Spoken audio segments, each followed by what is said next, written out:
హారతి జ్ఞాన జ్యోతుల హారతి సాయి స్వరూపమా నీకు పూల హారతి సచ్చరితం నీకు జ్ఞాన జ్యోతుల హారతి జ్ఞానహారతి జ్ఞానజ్యోతులహారతి సాయి స్వరూపమా నీకు పూలహారతి సచ్చరితం నీకు జ్ఞానజ్యోతులహారతి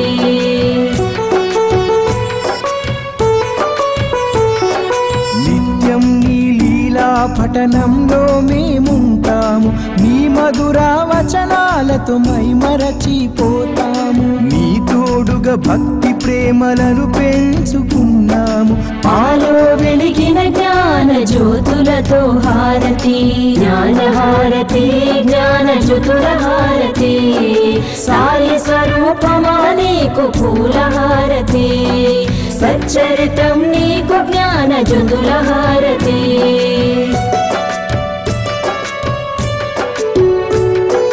సాయి ఆత్మను నీలో నింపుకుంటివి తనివి తీర సాయిని దర్శింపజేస్తివి కష్టాలను దుఃఖాలను తరిమి కొడితివి దయగల తల్లి నీకు ప్రేమహారతి జ్ఞానహారతి జ్ఞానజ్యోతులహారతి సాయి స్వరూపమా నీకు పూలహారతి సచ్చరితం నీకు జ్ఞానజ్యోతులహారతి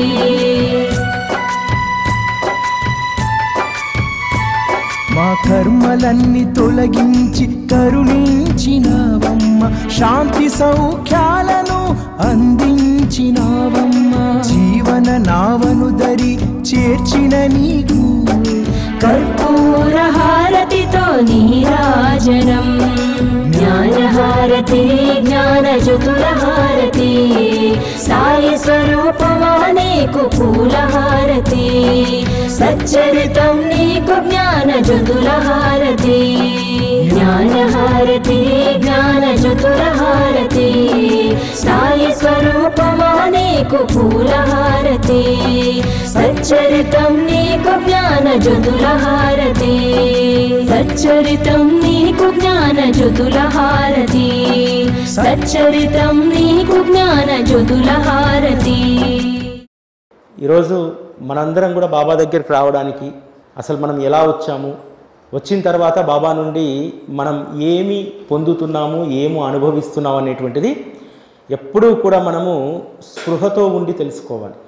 ఎందుకంటే సాధారణంగా మన మనస్తత్వం ఎలా ఉంటుంది, ఇన్ జనరల్గా కూడా మనం చూసుకుంటే ఎవరినైతే మనం ఎక్కువగా ఇష్టపడతామో వారిని మన దగ్గరికి తీసుకొని ఆదరిస్తూ ఉంటాం. కానీ సద్గురువు యొక్క విలక్షణమైనటువంటి లక్షణం ఏమిటంటే ఎవరైతే తనను నిందిస్తూ ఉంటారో, ఎవరైతే తనను ద్వేషిస్తూ ఉంటారో అటువంటి వారిని ఎక్కువగా ప్రేమిస్తారు, వారినే దగ్గరికి తీసుకొచ్చుకుంటారు. ఒక రకంగా చెప్పాలంటే ఆయనను ద్వేషించినటువంటి వాళ్ళు, ఆయన పైన సదభిప్రాయం లేనటువంటి వారు కాలక్రమంలో ఆయన కాళ్ళకు కట్టేయబడ్డటువంటి కుక్కలుగా మారిపోతారు. ఎందుకంటే అంత విశ్వాసాన్ని పెంపొందించుకుంటారు. మనం పెంచుకునేటువంటి పెంపుడు కుక్కకు ఎంత విశ్వాసం ఉంటుందో, మనపైన ఎంత ప్రేమ పెరుగుతుందో, మొదట ఆయన పట్ల ద్వేషభావనతో ఉన్నటువంటి వాళ్ళందరికీ కూడా ఆయన పైన అద్భుతమైనటువంటి ప్రేమ పెరుగుతుంది. దాంతోపాటు ఆయన వద్ద కట్టివేయబడ్డటువంటి కుక్కల్లాగా అక్కడ పడి ఉంటారు. ఆ విధంగా ఆయనను మొదట ఆయన పైన సదభిప్రాయం లేనటువంటి వారు, ఆయన పట్ల ద్వేషభావన ఉన్నటువంటి వాళ్ళు ఆయన పాదాల వద్ద ఎలా ఉండిపోతారంటే, ఆ రోజు బాబాను ఆశ్రయించినటువంటి చాలామంది భక్తులు, చాలా అంటే దాదాపు 90% మంది భక్తులు బాబా పట్ల సరైనటువంటి అభిప్రాయం లేనటువంటి వారు, బాబా యొక్క మతాన్ని కులాన్ని రకరకాలైనటువంటి అన్వేషణ చేసినటువంటి వారు, ఇటువంటి వారే ఆయన పట్ల అంకితమైనటువంటి భక్తులుగా మారిపోయారు. ఈరోజు చాలామంది బాబా దగ్గరికి వచ్చినటువంటి వాళ్ళలో కూడా ఇటువంటి నైజాలు కలిగినటువంటి వాళ్ళే ఎక్కువ మంది ఉంటారు. మొదట బాబా పట్ల పెద్దగా ఆసక్తి ఉండదు, ఆయన పట్ల విశ్వాసం ఉండదు. కానీ ఒక్కసారి ఆయన మనల్ని ఆయన ఒడల్లోకి తీసుకున్న తర్వాత ఇక మనము వెన్నుదిరిగి చూసుకోవాల్సినటువంటి అవసరం లేదు. కేశవ ప్రధాన్ అని చెప్పి ఒక భక్తుడు పూణే మార్గంలో ఉన్నటువంటి భీవ్పూరి గ్రామంలో ఉండేవారు. అతను మన్మాడు, కోపర్గావ్, పూణే ఈ తదితర ప్రాంతాల్లో ఒక కంపెనీకి కలెక్షన్ ఏజెంట్గా పనిచేస్తుండేటువంటి వారు. చాలా సందర్భాల్లో కోపర్గావ్ వెళ్ళినప్పుడు తన మిత్రుడు చెప్తాడు, ఇక్కడికి కొద్ది దూరంలోనే శ్రీ సాయిబాబా అనేటువంటి పరమాత్మ అక్కడ ఉన్నారు, మనం దర్శించుకోవాలి అని అంటే ప్రతిసారి కూడా నేను రానులే మిత్రమా నువ్వు వెళ్ళిరా అంటే అతను బాబా దర్శనానికి వెళ్ళి వచ్చేంత వరకు కోపర్గావ్లో ఉన్నాడు తప్ప ఎప్పుడూ కూడా బాబా దర్శనానికి వెళ్ళలేదు. ఒకసారి ఆయన వంతు వచ్చింది. మిత్రుడు బలవంత పెడతాడు, నువ్వు రా, ఒక్కడివే రూమ్లో ఉండి ఏం చేస్తావు, అట్లా వస్తే ఆ పల్లె అందాలను చూడవచ్చు, అక్కడ అనేక రకాలైనటువంటి మనుషులు ఉంటారు, వాళ్ళను కూడా మనం చూడవచ్చు, అంతేకాకుండా ఏదైనా వ్యాపారానికి సంబంధించిన ప్రతిపాదన కూడా అక్కడ రావచ్చు, కాబట్టి నాతో పాటు రా అని అంటాడు. అప్పుడు ప్రధాన్ అంటారు, నేను షిరిడీకి వస్తాను కానీ బాబా పాదాలను మొక్కను, అక్కడ బాబా చరణ తీర్థాన్ని అందరూ స్వీకరిస్తారట, నేను దాన్ని స్వీకరించను. ఈ రెండు కండిషన్స్ నువ్వు ఒప్పుకుంటే నేను నీతో పాటు వస్తా. కేవలం నువ్వు స్నేహితుడు కాబట్టి, నీకు తోడు కావాలి కాబట్టి, రహదారి వెంట టైంపాస్ కావాలి కాబట్టి నేను వస్తాను, అంతే తప్ప నేను బాబాను పాదాలు పట్టుకోను అనేటువంటి కండిషన్ తోటి షిర్డీ దాకా వస్తాను. వచ్చిన తర్వాత అందరిలాగానే వెళ్ళి ద్వారకామాయిలో ఒక మూలను కూర్చొని ఉంటాడు. మూలను కూర్చొని ఉంటే బాబా ప్రధాని యొక్క మిత్రుణ్ణి పిలిచి చెప్తాడు, ఈ దుర్మార్గుణ్ణి, ఈ దుష్టుణ్ణి, అధికార మదంతో కళ్ళు మూసుకుపోయినటువంటి వాణ్ణి, సత్పురుషుల పట్ల సదాభిప్రాయం లేనటువంటి వాణ్ణి ఇక్కడికి ఎందుకు తోలుకు వచ్చావని అడుగుతాడు. అప్పుడు ప్రధానికి అర్థమవుతుంది ఎవరిని ఉద్దేశించి బాబా ఈ మాట అంటున్నారని చెప్పి. తర్వాత తనలో తాను అంతర్మదన పడతాడు, అరే నా యొక్క నైజాన్ని, నా యొక్క ప్రవర్తనను, నేను ఎక్కడి నుంచి వచ్చాను, ఇవన్నీ కూడా చెప్పగలిగారంటే వీరు పరమాత్మే. నేను ఎంత పొరపాటు పడ్డాను, సాధు సత్పురుషుల పట్ల నాకున్నటువంటి ఒక ద్వేష భావన మూలంగా శ్రీ సాయిబాబా పట్ల నేను అనుచితమైనటువంటి దృక్పథాన్ని కలిగి ఉన్నాను, రేపటి నుంచి దీన్ని తొలగించుకోవాలి అని చెప్పి మర్నాడు వచ్చి బాబా పాదాలపైన పడిపోతాడు. పడిపోయి తర్వాత బాబా చరణతీర్థం జోగిస్తే ఆ చరణతీర్థాన్ని స్వీకరిస్తాడు. మరుసటి రోజు మరలా బాబా దర్శనానికి వస్తాడు. కోపర్గావ్ వెళ్ళి మళ్ళీ కలెక్షన్ చేసుకొని, కలెక్షన్ ఏజెంట్ కదా, షాపులలో సరుకులు వేస్తే ఆ ఖాతాలన్నీ కూడా వసూలు చేసుకొని రావాలి. అట్లా మరొకసారి షిరిడీకి వస్తాడు. 2000 రూపాయలను 2 జేబుల్లో కుక్కుంటాడు కలెక్షన్. కుక్కుకొని ఆదరబాదరగా బాబా దగ్గరికి వస్తాడు. వస్తే బాబా అంటాడు, తక్షణమే ఆ 2 జేబులు ఖాళీ చేయి అంటాడు. ఆ 2 జేబుల్లో ఉన్నటువంటి డబ్బు పూర్తిగా బాబా పాదాల దగ్గర పెట్టేస్తాడు. ద్వారకామాయిలో ఉన్నప్పుడు అవేమీ గుర్తురాలేదు. ద్వారకామాయి నుంచి బయటకు వచ్చిన తర్వాత నేను బాబాకు సమర్పించినటువంటి డబ్బు నాది కాదు కదా, నేను నా సేటుకు జమ చేయాలి కదా, అరే బాబా అడగగానే 2 జేబులు ఖాళీ చేసేసాను, ఇప్పుడు ప్రయాణానికి కూడా ఖర్చులకు డబ్బులు లేవు, ఎట్లా అని చెప్పి ఆలోచిస్తుంటే ఒక టాంగాలో వెళ్తున్నటువంటి వ్యక్తి పిలుస్తాడు, రా కోపర్గావ్కి వెళ్తున్నావా, నేను కూడా కోపర్గావ్కి వెళ్తున్నా అని చెప్పి అక్కడికి తీసుకెళ్ళిన తర్వాత రైలు టికెట్ కూడా ఆ పెద్ద మనిషి కొనిచ్చి మరలా ఎప్పుడైనా మనం కలిసినప్పుడు ఆ డబ్బును నాకు ఇద్దులే అని చెప్పి భీవ్పూరి దాకా టికెట్ కూడా తీస్తాడు. తర్వాత ఇంటికి వెళ్ళిన తర్వాత ఆలోచనలో పడతాడు, ఇప్పుడు నేను 2000 రూపాయలు సేటుకి ఎలా జమ చేయాలి, అవి కలెక్షన్ డబ్బు అని చెప్పి ఒక మిత్రుడి ద్వారా కబురు పంపిస్తాడు. బాగా ఎండలో ఉండడం మూలంగా వడదెబ్బ తగిలింది, జ్వరం వచ్చింది, నేను ఒక 4 రోజుల తర్వాత వస్తానని చెప్పి ఆఫీస్లో చెప్పని చెప్పి ఒక మిత్రుడి ద్వారా కబురు పంపిస్తాడు. ఆ మిత్రుడు వెళ్ళేసరికి సేటు నిశ్చింతగా కూర్చొని ఉంటాడు. వెళ్ళి చెప్తాడు, కేశవ ప్రధాన్ 4 రోజుల దాకా రాడు, వడదెబ్బ కలిగింది, జ్వరం వచ్చింది, కాబట్టి ఆ 4 రోజుల తర్వాత వచ్చి మిమ్మల్ని కలిసి జమ చేస్తానని అంటే జమ చేయటం ఏంటి అని అడుగుతాడు. మీకు డబ్బు చెల్లించాలి కదా, కలెక్షన్ డబ్బు అంతా అంటే ఇప్పుడే కదా వారి మిత్రుడు ఒకరితో పంపించాడు, 2000 రూపాయలు ముట్టాయని చెప్పు, ఇక ఆయన ఇప్పుడు ఆఫీస్కి ఇప్పట్లో రావాల్సిన అవసరం లేదు, ఆరోగ్యం బాగుపడ్డ తర్వాత రమ్మని అంటారు. ఇదే విషయం మిత్రుడు పోయి కేశవ ప్రధాన్ చెప్తాడు. చెప్తే కేశవ ప్రధాన్ ఆశ్చర్యపోతాడు. అంటే బాబా నన్ను పరీక్షించడానికి నా 2 జేబులు ఖాళీ చేయించాడు, నేను సేటు దగ్గర ఇబ్బంది పడకుండా మళ్ళీ ఆ డబ్బు ఎలా సమకూర్చాలని చెప్పి ఆలోచన చేస్తున్నప్పుడు మళ్ళీ బాబాయే మరొక వ్యక్తి రూపంలో వచ్చి ఆ డబ్బుని ఇక్కడ చెల్లించేశాడు. ఆ రోజుల్లో 2000 రూపాయలు అంటే మామూలు విషయం కాదు, చాలా పెద్ద డబ్బు ఆ రోజుల్లో. కానీ బాబా ఎందుకు ఈ లీల చేశారు? బాబా పట్ల మరింత అచంచలమైనటువంటి విశ్వాసం. సద్గురువు అడిగితే సర్వస్వాన్ని సమర్పించేటువంటి స్థితికి వెళ్ళాలి. సమర్పణ అనేటువంటి దాన్ని బాబా అనేక సందర్భాల్లో చెప్తారు. సద్గురువు వద్ద మనం ఏది కూడా ఆయన అడిగినటువంటి దాన్ని, అంటే బాబా ఏది ప్రత్యక్షంగా అడగడు, కానీ ఆ రోజుల్లో అనేక మంది భక్తులకు ఇలాంటి పరీక్షలు ఉండేటివి. అలా పరీక్షలు పెట్టి బాబా ఎప్పుడూ కూడా ఇబ్బంది పెట్టాడు. చాలామంది అంటారు బాబా పరీక్ష పెడుతున్నారండి అని చెప్పి. బాబా పరీక్ష పెడుతున్నారు అంటే నీకు అనుభవాన్ని ఇవ్వడానికి మాత్రమే ఆ పరీక్ష. ఆ పరీక్షలో మనల్ని మళ్ళీ ఆయనే నెగ్గిస్తాడు. ఇప్పుడు కేశవ ప్రధాన్ దగ్గర 2000 రూపాయలు తీసుకున్నాడు. కేశవ ప్రధాన్ 2000 రూపాయలు అప్పు చేసేమైనా సేటు కట్టాడా? కాదు కదా. మరలా దానిని బాబానే ఏర్పాటు చేశాడు. అంటే కేశవ ప్రధాన్కు ఎంత భక్తి విశ్వాసాలు పెరిగాయి అంటే తను ఎప్పుడు మన్మాడ్ వెళ్ళినా, ఎప్పుడు కోపర్గావ్ కలెక్షన్ వెళ్ళినా బాబా దగ్గరికి వెళ్లకుండా ఉండలేనటువంటి స్థితికి వచ్చేసాడు. తర్వాత ఒకరోజు బాబాయే చెప్తాడు, నువ్వు పదే పదే వస్తున్నావు, రావడం వల్ల నువ్వు నీ కలెక్షన్ను, తర్వాత నీ ఉద్యోగాన్ని, ఇంట్లో అక్కడ చూసుకోవాల్సినటువంటి దాన్ని నువ్వు నిర్లక్ష్యం చేస్తున్నావు అని చెప్పి బాబా స్వయంగా వారి చిత్రపటాన్ని కేశవ ప్రధాన్కి ఇస్తాడు. ఇచ్చి ఇది నీ ఇంట్లో పెట్టి పూజించుకో. ఎందుకంటే బాబా దగ్గరికి వచ్చినప్పుడల్లా కేశవ ప్రధాన్ ఒకడు అడుగుతాడు, బాబా ఒక్కసారి మీరు బియ్యపురి రారాదా? బియ్యపురి వస్తే మేము అందరం ఆనందిస్తాం కదా అని అంటాడు. అయితే బాబా ఏం చేస్తాడంటే ఆ చిత్రపటాన్ని ఇచ్చి, ఈ చిత్రపట రూపంలో నేనే వస్తున్నాను, నీ ఇంట్లో పెట్టి పూజ చేసుకో, ఊరికే షిరిడీకి రాకు అని చెప్తాడు. మరి కొద్ది రోజుల తర్వాత మళ్ళీ వస్తాడు. ఇది 1916లో జరిగిన సంఘటన. మళ్ళీ వస్తాడు. వస్తే బాబా కోప్పడతాడు, అరే నీకు ఎన్నిసార్లు చెప్పాలి ప్రధాన్, నేను అక్కడే ఉన్నాను కదా, మళ్ళీ నువ్వు ఇక్కడికి ఎందుకు వస్తున్నావు? ఒక పని చేయి, నీకు ఇంకా మనసు స్థిరంగా ఉండాలంటే ఆ చిత్రపటం పెట్టి ఓ మందిరాన్ని కట్టి అక్కడే నన్ను పూజించుకో, అక్కడే నేను ఉంటాను అనేటువంటి చెప్పడంతో బియ్యపురిలో 1916లో కేశవ ప్రధాన్ అక్కడ ఒక మందిరాన్ని నిర్మిస్తారు. ఎప్పుడు నిర్మించారు? 1916లో బాబా మహాసమాధికి 2 సంవత్సరాల ముందు. భారతదేశంలోనే కాదు, ఈ ప్రపంచంలోనే సాయిబాబాకు తొలి మందిరం బియ్యపురి.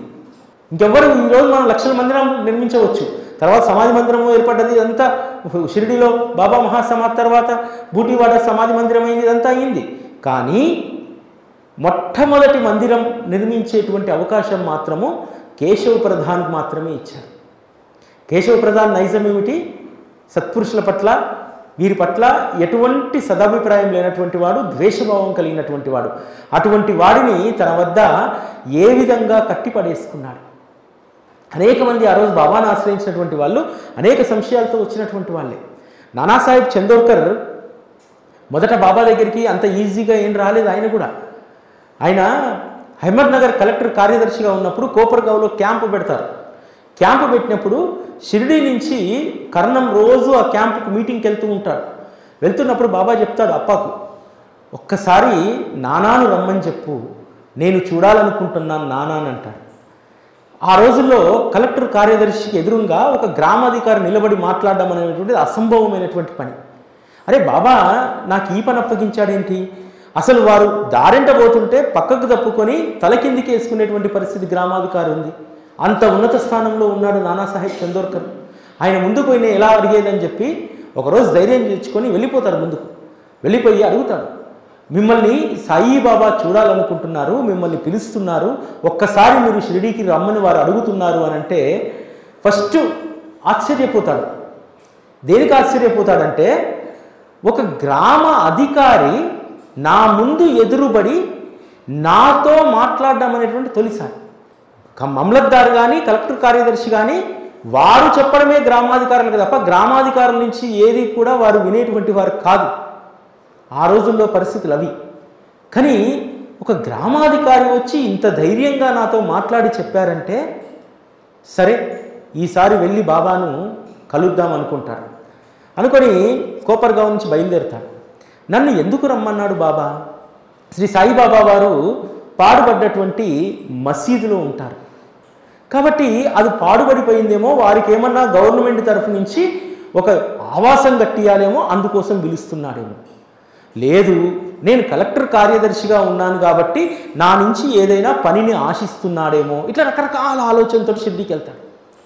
వెళ్ళిన తర్వాత బాబా ఎదురుగా కూర్చొని ఉంటే బాబా అంటారు, నానా నీకు నాకు ఉన్నటువంటి జన్మ జన్మల రుణానుబంధం చేత ఇక్కడికి పిలిపించాను. నువ్వు అనుకుంటున్నావు ఈ సాయి బాబా ఏదో నీ నుంచి ఆశిస్తున్నాడని. నీ నుంచి ఏమీ ఆశించట్లేదు నాన్న. ఎన్ని రోజులుగా నీ గురించి ఎదురు చూస్తున్నానో తెలుసా? ఎందుకోసం ఎదురు చూస్తున్నాను? నీకు నాకు ఉన్నటువంటి జన్మ జన్మల రుణానుబంధం చేత నీ కొరకు నేను ఎదురు చూస్తూ ఉన్నాను. నానా ఒక్కటి గుర్తుపెట్టుకో నాన్న, అహ్మద్ నగర్లో నీకంటే పలుకుబడి కలిగినటువంటి వారు, నీకంటే ఉన్నత స్థితిలో ఉన్నటువంటి వారు, నీకంటే గొప్ప పాండిత్యం ఉన్నటువంటి వాళ్ళు అహ్మద్ నగర్లో కొల్లలుగా ఉన్నారు. వారందరినీ కాదని నీ రాక కోసమే నేను ఎందుకు ఎదురు చూస్తున్నాను, ఎందుకు అర్థం చేసుకోవు నానా అని అడుగుతాడు. అంటే బాబాతో రుణానుబంధం ఉన్నటువంటి మనందరం కూడా అదే అనుభూతిని పొందాలి ఆయన దగ్గర. ఈరోజు మనల్ని పిలిపించుకున్నారంటే ఎంత రుణానుబంధం ఉంటే ఆయన మనల్ని పిలిపించుకోవాలి. కాబట్టి మనందరము కూడా బాబా దగ్గరికి వచ్చినందుకు గర్వపడాలి, సంతోషపడాలి.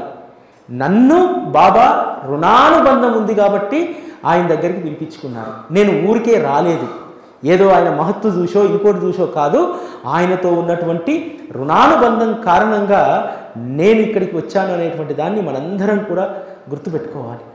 ఒక డాక్టర్ ఉంటారు, ఆ డాక్టరు మాలేగావ్లో పనిచేస్తూ ఉంటారు. అప్పట్లో మాలేగావ్లో పనిచేసేటువంటి ఆ డాక్టరు మేనల్లుడికి ఒక వింత జబ్బు వస్తుంది. మామూలుగా మనకు శరీరం పైన వ్రణాలు లేస్తూ ఉంటాయి, కంతులు కానీ కురుపులు కానీ.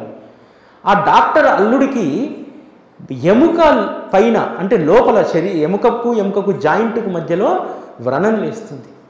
అనేక చోట్లకు తీసుకెళ్తారు, ఎక్కడా కూడా అది నయం కాదు. అదృష్టవశాత్తు అలా తల్లిదండ్రులకు బంధువులు చెప్తారు, నువ్వు ఇన్ని తిరిగావు కదా, ఒక్కసారి షిరిడీకి వెళ్ళు, బాబాను ఆశ్రయించు, ఖచ్చితంగా నీ కొడుకు యొక్క ఆరోగ్యం బాగుపడుతుందని చెప్పి. సరే అని చెప్పి షిరిడీ వెళ్తారు. వెళ్ళి బాబాకు మొక్కుకుంటారు, బాబా ఈ పిల్లవాడి యొక్క బాధను చూడలేకపోతున్నాము, ఆ బాధతో నిద్రపోవట్లేదు, ఎప్పుడు ఏడుస్తూనే ఉంటున్నాడు, 2 జాయింట్ల మధ్యలో ఎముకల మధ్యలో వ్రణం లేసింది, దాంతో ఈ పిల్లవాడికి ఎంతో ఘోష పోసుకుంటున్నాడు, కాబట్టి నువ్వు ఈ పిల్లవాడిని మోక్షం కలిగిస్తే మోక్షం కలిగించు, లేకపోతే వ్యాధిని నివారించు అని చెప్పి భార్యాభర్తలు ఇద్దరు కొడుకును బాబా ముందేసి ప్రాధేయపడతారు. బాబా చెప్తారు, మీరేమీ చింత చెందొద్దు, ఈ ఊదిని తీసుకెళ్ళి ఆ వ్రణం పైన రాస్తూ ఉండండి, వారం రోజుల్లో అది తగ్గుతుందని చెప్తారు. అనేక అలోపతి, హోమియోపతి, రకరకాలైనటువంటి మందులు, ఆఖరికి శస్త్రచికిత్స కూడా చేయిద్దామంటే ఆ పిల్లవాడి వయసు తక్కువ. ఇక గత్యంతరం లేక చివరిగా ఇక్కడికి వస్తారు. వస్తే వారం రోజుల్లో ఎముక మధ్యలో ఉన్నటువంటి వ్రణం కరిగిపోతుంది. ఈ విషయము ఆ పిల్లవాడి మామ అయినటువంటి డాక్టర్కి చెప్తారు. డాక్టర్కు చెప్తే ఆ డాక్టర్, అరే బాబా ఎంత మహత్తు కలిగినటువంటి వారు, ఖచ్చితంగా నేను బాబాను దర్శించుకోవాలి అనుకుంటారు. ఒకరోజు వేసవి సెలవుల్లో ఏం చేస్తాడంటే మాలేగావ్ నుంచి ముంబై వెళ్తూ కోపర్గావ్లో దిగుతాడు. కోపర్గావ్లో దిగినప్పుడు అక్కడ ఆ డాక్టర్ గారికి కొంతమంది చెప్తారు, షిరిడీకి వెళ్తే బాబా సర్వస్వాన్ని దోషేసుకుంటారు, ఆయన డబ్బులు అందరి దగ్గర నుంచి స్వీకరిస్తూ ఉంటాడు, ఆఖరికి జేబులో రూపాయి లేకుండా బిచ్చగాడిలా మళ్ళీ మనం స్టేషన్కి రావాలి, ఇక్కడ వచ్చి మళ్ళీ టికెట్లు అడుక్కోవాలి మనము అనగానే భయపడిపోతాడు డాక్టర్. బాబా ఏం చేసేవాడంటే ఆ రోజు అందరూ బాబా దగ్గరికి వచ్చేటువంటి వాళ్ళు కాదు. ముంబై నుంచి ఇక్కడి నుంచి కోపర్గావ్ స్టేషన్లో ఒక 50 మంది షిరిడీ దర్శనానికి దిగారనుకోండి, అక్కడ ఒక ఫిల్టర్ను పెట్టారు బాబా. ఆ ఫిల్టర్ ఏందో తెలుసా? స్టేషన్ మాస్టరు టికెట్ తీసుకొని చెక్ చేసి ఎక్కడికి వెళ్తున్నావు అని అడిగేవారు. షిరిడీకి అని చెప్తే ఎల్లు అయిపోయింది పోనీ పనిగా, జేబులు ఖాళీ అయిపోయి బికారీ అయిపోయేదో, లేకపోతే నువ్వు కూడా సన్యాసి అక్కడ పడుంటావు పో అని చెప్పి అనగానే సగం మంది ఆ స్టేషన్ మాస్టర్ మాటని వెనక్కి తిరిగి వెళ్ళిపోయేటోళ్ళు. ఫిల్టర్ పెట్టాడు అక్కడ. ఈరోజు ఫిల్టర్ లేదు కానీ ఆ రోజు చాలా ఫిల్టర్స్ పెట్టారు బాబా.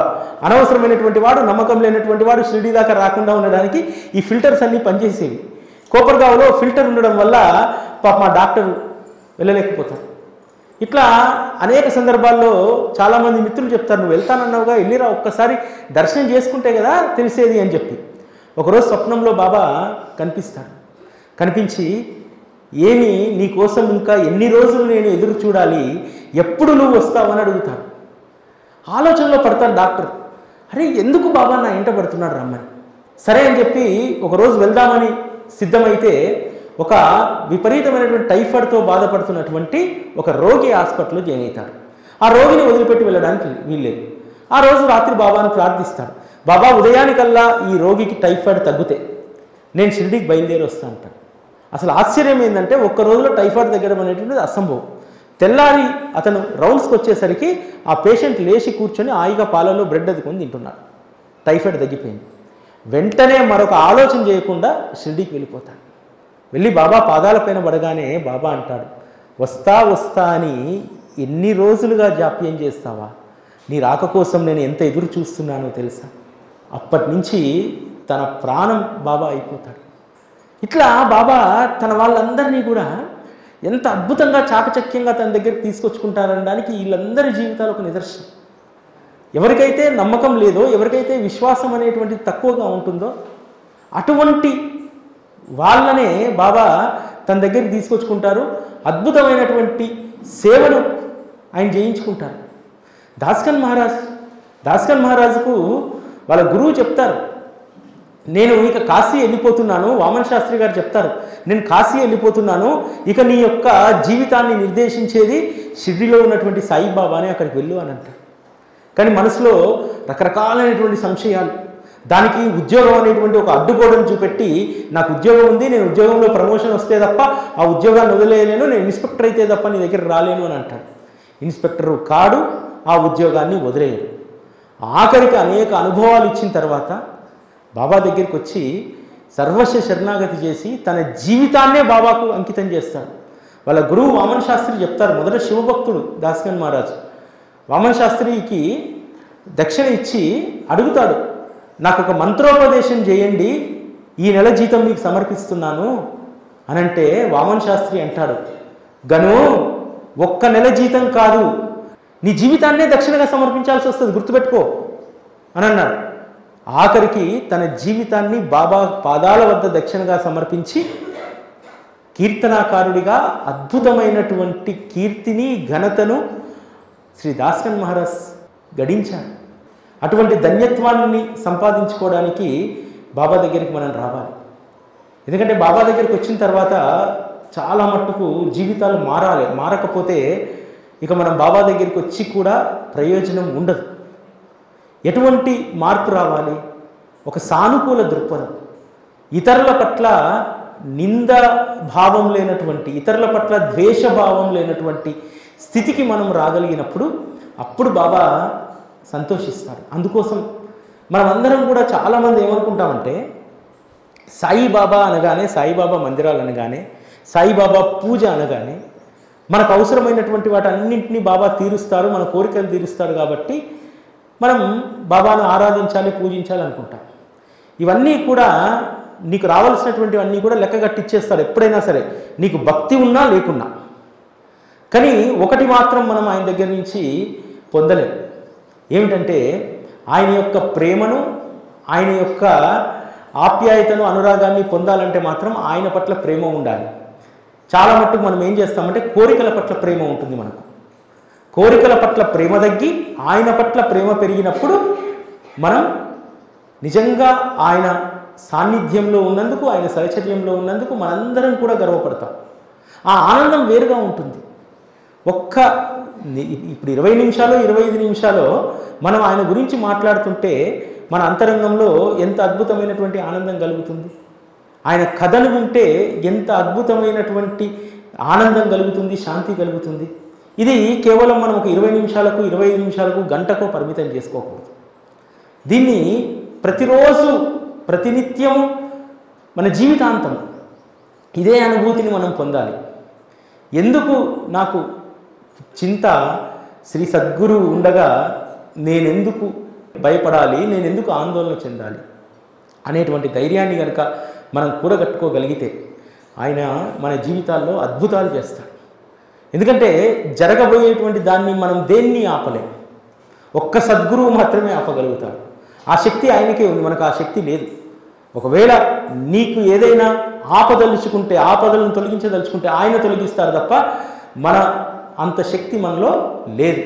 మనం పూర్తిగా ఆయనకు సరెండర్ అయినప్పుడు మన జీవితాన్ని ఆయన చేతుల్లోకి తీసుకుంటాడు. దాస్కన్ మహారాజ్ అనుకున్నాడు, తన ఒక కానిస్టేబుల్ నుంచి ఇన్స్పెక్టర్ అయితే సమాజంలో గొప్ప ఖ్యాతి, గొప్ప గౌరవం వస్తుందని అనుకున్నాడు. కానీ బాబా ఇచ్చినటువంటి ధర్మాన్ని పాటిస్తే ఆయనకు ఎంత గొప్ప ఖ్యాతి వచ్చిందో చూసారా. ఈరోజు సాయిబాబా మార్గంలో బాబా యొక్క తత్వాన్ని ఎవరు ప్రచారం చేశారు అయ్యా అంటే దాస్కన్ మహారాజ్ పేరు చెప్తారు. ఈరోజు ఆధునిక మహీపతిగా ఎవరున్నారయ్యా అంటే ఈ ప్రపంచంలో దాస్కన్ మహారాజ్ పేరు చెప్తారు. కీర్తనా సాంప్రదాయంలో ఒక కొత్త ఒరవడిని తీసుకొచ్చి పామరులకు సైతం అర్థమయ్యేలాగా కీర్తనలు, భగవంతుని కీర్తనలు ఎవరు చెప్పారయ్యా అంటే మహారాష్ట్ర దేశంలో దాస్గన్ పేరు చెప్తారు. మరి ఎంత ఖ్యాతినిచ్చాడు. ఒకవేళ ఇన్స్పెక్టర్ అయ్యాడు అనుకోండి, 60 ఏళ్ల తర్వాత రిటైర్ అయ్యేటువంటి వాడు, 60 ఏళ్ల తర్వాత డిపార్ట్మెంట్ మర్చిపోయేది, మనుషులు మర్చిపోయేవాళ్ళు, అందరూ మర్చిపోయేవాళ్ళు, అందరిలాగానే బ్రతికేవాడు. కానీ దాస్కన్ మహారాజు 94 సంవత్సరాలు జీవించాడు. రిటైర్మెంట్ లైఫ్ 60 సంవత్సరాలు అయితే 44 సంవత్సరాలు అదనంగా జీవించి రిటైర్మెంట్ తర్వాత కూడా, రిటైర్మెంట్ అయిన సంవత్సరం ఎవడు పట్టించుకోడు. కనీసం రోడ్డు మీద పోతుంటే అప్పటి వరకు నమస్కారం పెట్టాడు, నమస్కారం కూడా పెట్టాడు ఎవడు. కానీ 94 సంవత్సరాల వరకు కూడా అద్భుతమైనటువంటి భగవంతుని కీర్తనలు చేస్తూ ఆధునిక మహీపతిగా మహారాష్ట్ర దేశంలో గొప్ప కీర్తిని గడించారు. అరే, కీర్తనాకారుడి యొక్క జీవితం ఎలా ఉండాలి, సద్గురువుని ఆశ్రయించిన తర్వాత ఎంత త్యాగనిరతిని కలిగి ఉండాలని చెప్పి ఆ పాఠ్యాంశాన్ని మరాఠా దేశంలో స్కూల్ పిల్లలకు పాఠ్యాంశంగా పెట్టారు. ఈరోజు ఎవరైనా సరే దాస్కన్ మహారాజుకు సంబంధించినటువంటి సాహిత్యం ఈరోజు ఎంత అద్భుతంగా ఉపయోగపడుతుందంటే, ఎవరైనా ఇక్కడ తెలుగు యూనివర్సిటీలో మనకి ఎట్లయితే లలిత కళలు, నాటక రంగం ఇవన్నీ ఉంటాయో, పూణే యూనివర్సిటీ ఆఫ్ ఆర్ట్స్లో ఎవరైనా సరే కీర్తన సాంప్రదాయం గురించి పిహెచ్డి చేయాలంటే, పరిశోధన చేయాలంటే దాస్కన్ మహారాజ్ పుస్తకాలను థీసిస్గా వాళ్ళు ఉపయోగించుకుంటున్నారు. దాన్ని రిఫరెన్స్గా చేసుకొని దాస్కన్ మహారాజ్ రచించినటువంటి జ్ఞానేశ్వర్ మహారాజ్ చరిత్ర, జ్ఞానేశ్వర్ మహారాజ్ కీర్తనలపైన పిహెచ్డి చేస్తున్నారు. ఈరోజు ఎవరికి వస్తుంది ఇంత ఖ్యాతి? ఒక్క సద్గురువును ఆశ్రయించడం వల్ల అంత గొప్ప ఖ్యాతి ఆయన పొందగలిగారు. అది సద్గురువు యొక్క మహత్తు. కాబట్టి ఆయనను పట్టుకోవడమే మనం మహత్తును పట్టుకున్నట్టు. ఇంకా ప్రత్యేకంగా ఏమీ అవసరం లేదు. ప్రత్యేకంగా బాబా నాకు ఇది, అది, ఇది ఏమీ అవసరం లేదు. ఆయనను పట్టుకొని ఆయనను నీ హృదయంలో పదిలపరుచుకుంటే అంతకు మించినటువంటి మహత్తు ఇంకోటి ఉండదు. అదే మహత్తు. చాలామంది మహత్తులను చూడాలి, లీలను చూడాలనుకుంటారు. అవసరం లేదు.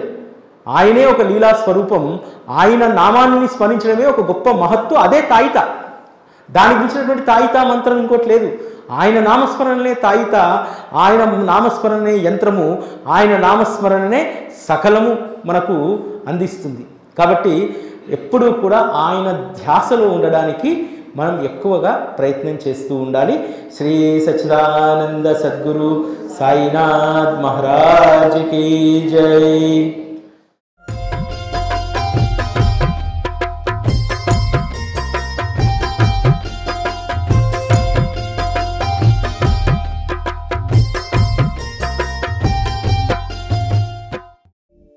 సాయిషుడు స్వయముగా తాను సరుకులన్నీ తెచ్చుకొని వంట కూడా తానే చేస్తూ ఉడికిందో లేదోనని వేడి వేడిడెక్కి సాలో చేయి పెట్టి కలిపి మరి అంతుబట్టని రుచులతో కుమకుమలాడే మసీదు. ఓ సద్గురు సాయి నా సర్వము నీవేలే. ఓ సద్గురు సాయి నా సర్వము నీవేలే.